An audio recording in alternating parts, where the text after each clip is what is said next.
What's happening, y'all? It's me coming back at you again with another vid. Well, Gervonta Tank Davis destroys Liam Welsh in 3 rounds in his first title defense at super featherweight.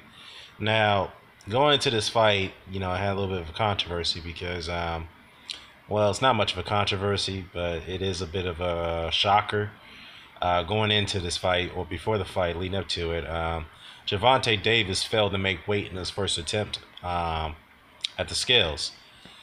And then he came back for another try within an hour. He failed to make weight by then, and he was given a third attempt to fail to make the weight. Then the fourth attempt, he finally made the weight. So my question is that what was going on there?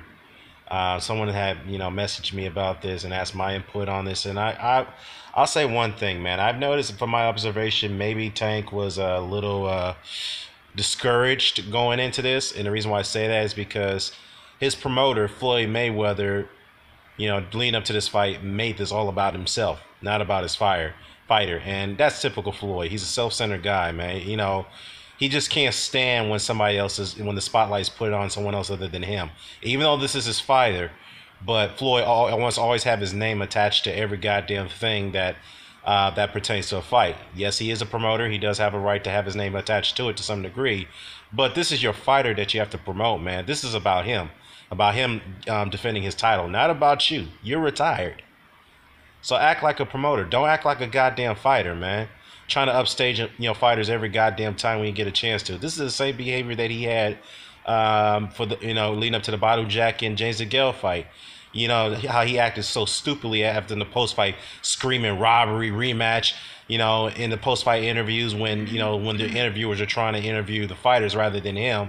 He had to jump in the middle of the interviews. He did it, with his buddy, with his fighter Badu Jack, and then he did it with James DeGale. Walked over to him when he was getting interviewed after the fight, and James DeGale didn't appreciate that, talking about, you know what, man, you disrespecting me by doing that, man. You need to get out of, you need to get out of the way. This is my interview time. So, I think I think that's probably why Gervonta couldn't make the weight because of the distractions that he had. With Mayweather upstaging him a lot during training camp. It's my opinion. You can disagree with it, but that's just my take on it. But is he? On the other hand, Gervonta did look a little bit too big going into this fight, man. He did. He looks a little big for this weight. So it does kind of question whether he can make the weight for a longevity of time, though. This is yet to be seen. This is the first time he's, had trouble making weight. So we'll make an assessment down the road. So other than that, getting to the fight. All I can say is that Gervonta, before the stoppage, it was stopped in the third round. Obviously, he won all the first 2 rounds. I'm not sure what the judges' scorecards were, but mind you, this was in England, so in the UK, I should say. So I don't know. Like I said, I had to take a look at the judges' scorecard, but for my scorecard, Gervonta was winning. He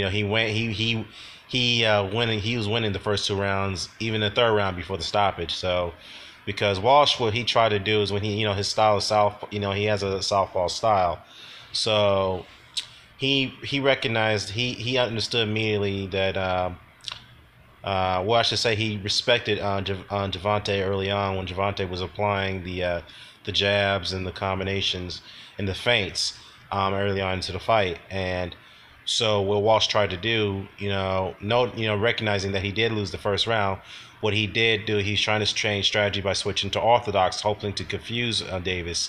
And Davis wasn't, he wasn't phased by that, so he applied more pressure when he got off more of his shots when Walsh did that. So Walsh figured that out, recognized that was a pretty much a mistake by trying to switch to orthodox. Then he went back to southpaw, and then it was all she wrote from there. So it's not too much to say other than the fact that Walsh kept his hands low way too often, so that's why Davis was able to get off his shots. And that's one thing you don't do against a guy who's got fast hands. If you keep your hands down, he's gonna exploit that as your weakness, and he's gonna attack. And that's exactly what Davis did. So going back to the tapes, if Walsh wants to, when Walsh wants to get into going to in his future fights, he's gonna have to learn to keep his guard up a little bit more. And yes, he does show looseness, he does show head movement, which is great. But you can't keep your hands low at the same time as well. So you have to be very cautious about that. And I noticed that in Walsh's corner, they were after the fight. They were, Gervonta went I walked over there and was congratulatory, to his opponent. His team wanted a rematch. He's like, okay, can we get a rematch in Vegas? I'm not sure about that because their fighter wasn't even in the fight. Even the fight was stopped in the third round. Now, someone argued that the stoppage was a little bit too early. I don't know about that because Walsh was he looked like he was out on his feet when he got up. I think the stoppage was a little bit warranted in my opinion. So yeah, I don't know about about that being an early stoppage. So yeah. Where does Gervonta Davis go from here? I mean, there's other champions in the division. You got Israel Corrales. That'd be a tough fight. I would love to see unification with that. There's Miguel Berchelt, who knocked out Francisco Vargas to capture the WBC title. I would definitely favor Gervonta Davis to win that fight. And of course, the guy who's rated one of the pound-for-pound best fighters in the world, Vasily Lomachenko, the WBO champion. So I know Mayweather had came out and said previously that he's not going to put Davis in there against a guy like that. Not this time soon whatsoever. But honestly, I would love to see that fight. I want to see unification, bottom line. But if I had to pick a winner between Lomachenko and Davis, I'm definitely going to have to pick Lomachenko on that one. Going to have to do it. But then again, Davis does show he could box. He does show the hand speed. He does show the power. And he can also apply pressure. So if he's going to fight Lomachenko, if he's going to fight him, if there is a unification about that, will be set up. If that's the case, hypothetically, Davis can't rely on his boxing skills to win that fight because there's no way you're going to outbox Lomachenko. Let's just get that out of the way. What you're going to have to do is you're going to have to pressure him. You're going to have to break him down. You're going to have to cut off the ring. And what I mean by breaking him down, you're going to have to attack his body so that way you can keep him stationary. That's exactly what Orlando Salido did.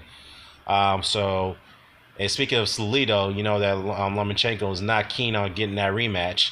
And I have to do a separate video on that one because that's kind of disappointing, because if you're gonna, if people some people are rating you the best pound for pound fighter in the world, which I can't see why they're doing that. But hey, it is their opinion, so be it.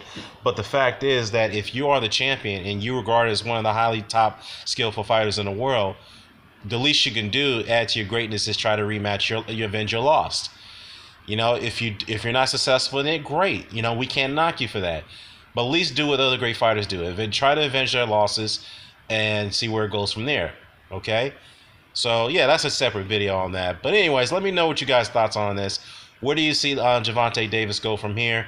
And where do you see Liam Walsh go from here? I think he does have some potential in that division, man. I think he's he's got he's very skillful. He does have some he does have some ability, but there are some areas of improvement that he can work on, as I stated in this video, and not give his opponents too much respect because he was giving Davis way too much respect in his fight, in my opinion. So that could have gave Davis the opportunity to attack, but it is what it is. Oh, I forgot to mention Takahashi Miura. I think that would be a very good fight to be made right there, or Javier Fortuna.